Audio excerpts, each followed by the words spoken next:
head coach, Chris Gannon, men's and women's cross country. The team won the Platte Rumble last weekend.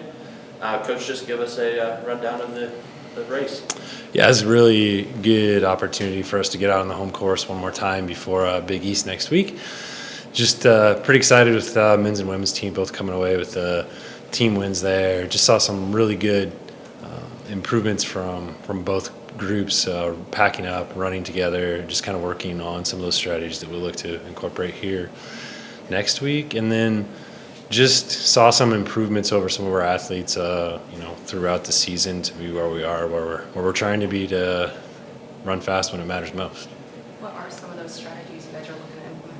Yeah, I think the biggest thing when we look at both our men's and women's team, we don't have a super low stick, if you will, using cross-country terminology there.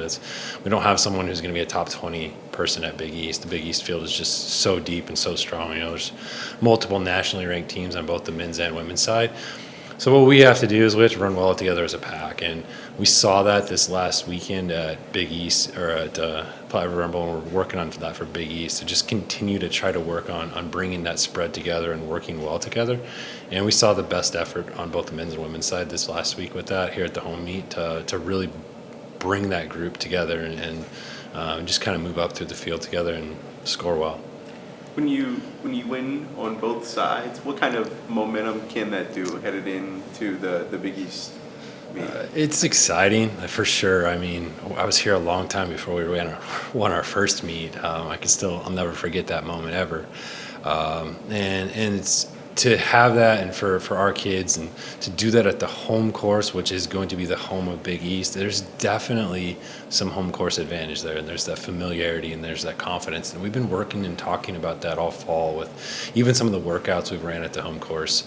And we've talked about that visualization in those workouts about, hey, this is right where we're going to be with the K to go, and we have somebody from Butler in front of us or Xavier in front of us, and how are we going to respond to that in that situation? And it's been really interesting and fun and exciting to talk to our athletes about those things the last few weeks as we've run there at home three times now, counting a scrimmage plus a couple workouts.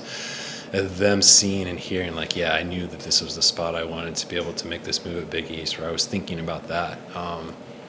So that just shows a lot of growth and maturity, I think, within our team, especially from some of those young kids that will be racing in that top group. You host the Big East Championships next weekend. What's kind of like the training like the next week and a half as you prepare for that? Nothing. Not much at all. Especially with the weather changing. Yeah, no. Weather finally changed. Weather finally changed at the point in the year when the famous quote from me that the kids always love to hear is, "There's no fitness left to be gained." Like, we're really to the point now where it's maintaining, feeling good, and trying to be as healthy as we can be. We had a fairly light workout yesterday morning, recovery day to day. Nothing tomorrow. On Wednesday. Thursday will just be a little bit of turnover for us. Friday, recovery day. Saturday, easy long run. Monday next week, heading into the Big East week, we'll get some turnover Monday morning. Tuesday, Wednesday, pretty chill. Thursday, pre-meet. Friday, we'll roll out to Mahoney and see what we can do. How awesome is it to host the Big East this year? Yeah, we've been talking a lot about that, and I think anybody who's been around here knows how excited we are to host. We've had a couple of athletes pop in and out today, or just people around here, and we're finalizing some of those plans. And just being out at the course this last week, we put so much time and work into what that course has become, and talking to coaches who have been there over the years from the very first year we hosted to what the course is now, and major props to the staff out at Mahoney and the work that the sports commission's put in, and some help we've gotten from Cass County and as far as a grant and things like that. But the course is, in my opinion, probably the best non-million-dollar cross-country course in the country. And to see where that is and what it's become, and to hear that feedback from other people in the region who've been there, is pretty special. And to think that we're hosting Big East Championships the first time ever is really, really special. The Big East isn't like some conferences where the championships just rotate from site to site. The Big East coaches actually vote on that we got to host. And so for some of the best coaches in the country, and Marcus O'Sullivan or Gina or Ray Tracy to vote that they believed in what we've built here to bring nationally ranked caliber programs here to Omaha to race on our home course. That's really special. So, yeah, we're looking forward to it, and I know that we'll be able to put on a great event for what's truly one of the best cross country conferences in the nation.